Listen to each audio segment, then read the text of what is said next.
નમસ્તે મિત્રો, સ્વાગત છે તમારું મારા આજના નવા વિડીયોમાં. મિત્રો, આજે આપણે બનાવીશું વેજ ગોટાલો. એ પણ આપણે ગ્રીન બનાવીશું. તો અત્યારે શિયાળામાં તો ગ્રીન શાક ખૂબ જ સરસ મળી રહ્યા છે. તો આપણે બધા જ ગ્રીન શાકનો આમાં ઉપયોગ કરીશું. તમને જે પણ ગ્રીન શાક ભાવતા હોય એનો તમે આમાં ઉપયોગ કરી શકો છો. તો મિત્રો, સૌપ્રથમ તો આપણે પાલક લીધી છે, ઝીણી સમારેલી અને ધોઈ લીધી છે. લીલી ડુંગળી આપણે લીધી છે, એને પણ ઝીણી સમારી ધોઈ નાખેલી છે. કોબીજ આપણે ઝીણું સમારીને લીધું છે. સૂકી ડુંગળી લીધી છે આપણે એક નંગ મીડિયમ ઝીણી સમારીને. ટામેટાને આપણે ધોઈને સમાર્યા છે. આપણે કોથમીર લીધી છે, એને પણ ધોઈને ઝીણી સમારી લીધી છે. આદુ, મરચાં અને લસણની પેસ્ટ લીધી છે. ફુલાવરને પણ આપણે ઝીણું ઝીણું 2 થી 3 પાણીથી ધોઈ અને સમારી લીધું છે. થોડી આપણે ટેસ્ટ માટે મેથી લઈશું. આપણે લીલું લસણ લીધું છે, આગળ પડતું લસણ લઈશું. પનીર લઈશું અને તીખાસ માટે આપણે મરી પાવડર અને આ આદુ મરચાં અને લસણની પેસ્ટનો ઉપયોગ કરીશું. તો મિત્રો, ચાલો બનાવીએ વેજ પનીર ગ્રીન ગોટાલા. મિત્રો, સૌ પહેલાં તો આપણે ગેસ ઉપર કઢાઈમાં તેલ લઈ લઈશું. તેલ આપણું થોડું ગરમ થાય એટલે આપણે એમાં બટર એડ કરીશું. થોડું બટર આપણે ઉપરથી એડ કરીશું. જો તમારે આમાં વધારે બટરનો ઉપયોગ કરવો હોય તમે આમાં કરી શકો છો. હવે આપણું બટર થોડું ઓગળે ત્યારબાદ આપણે આમાં જીરું એડ કરી દઈશું. તો મિત્રો, આપણું તેલ આવી ગયું છે. આપણે 1 ચમચી જેટલું આમાં જીરું એડ કરી દઈશું. જીરુંને આપણે આમાં થોડું તતડવા દઈશું. ત્યારબાદ આપણે સમારેલી સૂકી ડુંગળી લઈ લઈશું.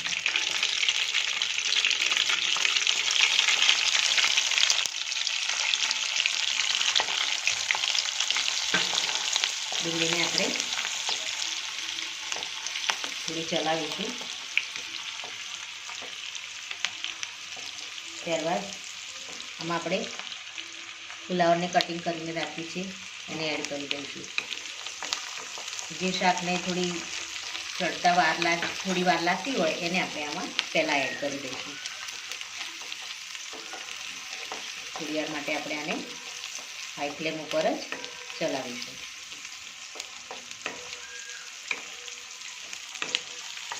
હવે આપણે આમાં કોબીજ એડ કરી દઈશું.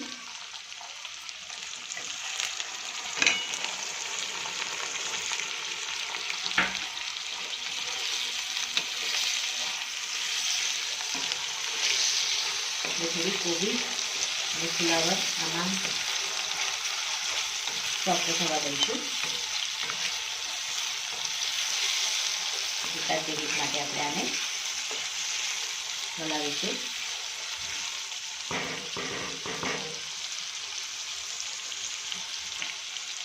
ત્યારબાદ આમાં આપણે ઝીણી સમારેલી લીલી ડુંગળી એડ કરી દઈશું.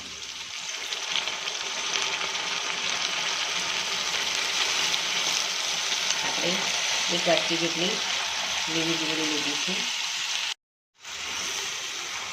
મિત્રો, આપણે ડુંગળી અંદર એડ કરી દીધી છે. આપણે ગેસને થોડો ફૂલ જ રાખીશું.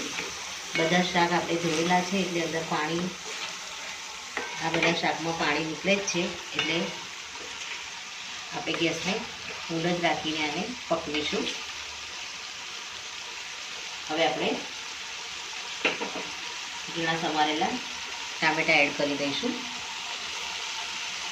આની તમે ગ્રેવી બનાવી અને પણ એડ કરી શકો છો.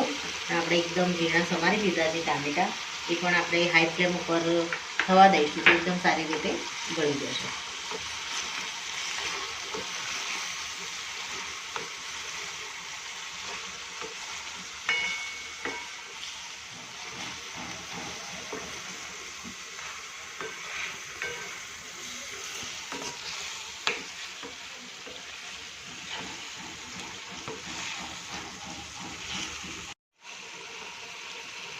મિત્રો, ટામેટાં થોડા સોફ્ટ થઈ ગયા છે. હવે આપણે આમાં પાલક એડ કરી દઈશું.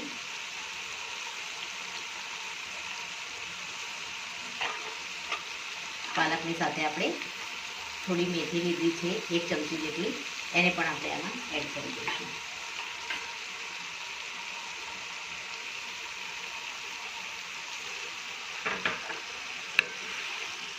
સાથે આપણે લીલું લસણ લીધું છે એને પણ આપણે આમાં એડ કરી દઈશું.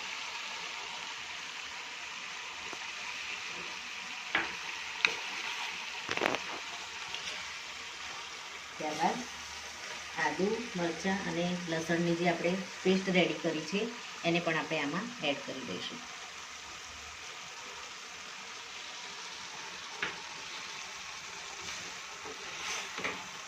મિત્રો આપણે બધા જ વેજીટેબલ જે પણ આપણે લીધા હતા એ આમાં એડ કરી દીધા છે.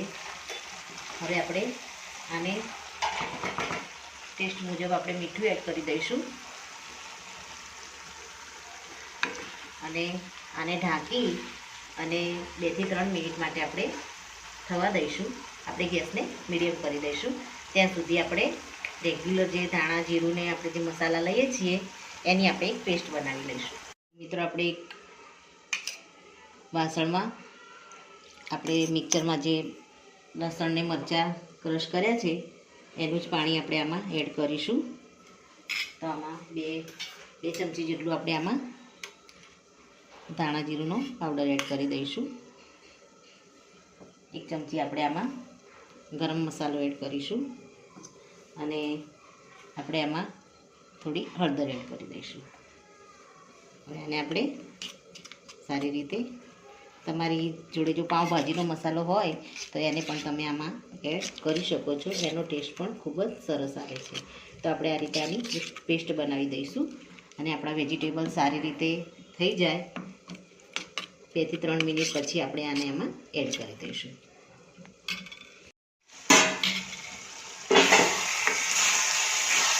મિત્રો આપણે 2 થી 3 મિનિટ માટે આને સારી રીતે કૂક થવા દીધું છે.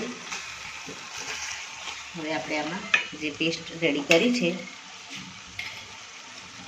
ધાણા પાવડર અને ગરમ મસાલાની એને આપણે આમાં એડ કરી દઈશું. આપણે આમાં પાણી બિલકુલ એડ કર્યું નથી. જે વેજીટેબલનું આપણે પાણી હતું એમાં જ આપણું વેજ ગોટાળો બનીને રેડી થઈ ગયો છે. એના માટે આને હલાવીશું. મસાલામાં પાણી એડ કર્યું છે તો સારી રીતે હલાવી અને એને વેજીટેબલ સાથે મિક્સ થવા દઈશું. મસાલા આપણા થોડા બળી ના જાય એના માટે આપણે થોડું પાણી એડ કરીશું. જે વાસણમાં આપણે પેસ્ટ બનાવી હતી એ જ વાસણમાં આપણે થોડું પાણી એડ કરી અને આમાં નાખી દઈશું, જેથી મસાલા સારી રીતે ચડી જાય અને નીચેથી મસાલા બળે નહીં.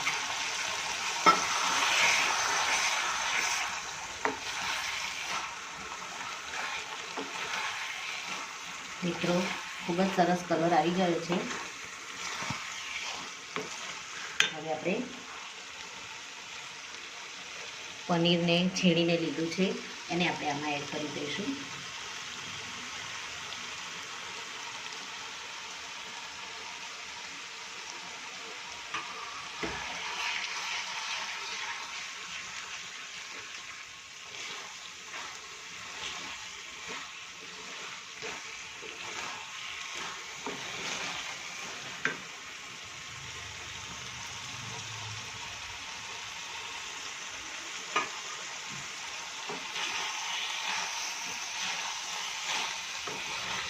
હાઈ ફ્લેમ ઉપર જ આપણે થોડી વાર માટે આ રીતે ચલાવીશું, જેથી મસાલા એકદમ સરસ રીતે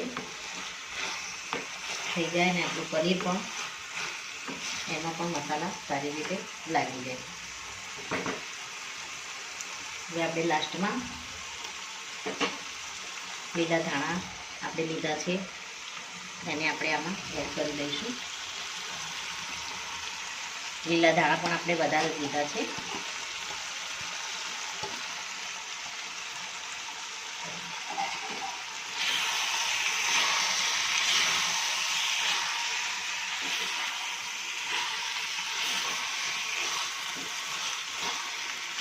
હવે આપણે મરી પાવડર જે તૈયાર કર્યો છે તીખાશ માટે, આપણે આમ તો લીલા મરચાંની તીખાશ આમાં આવી જ ગઈ છે, પણ આપણે થોડા મરીને પણ આમાં પીસીને એડ કરીશું.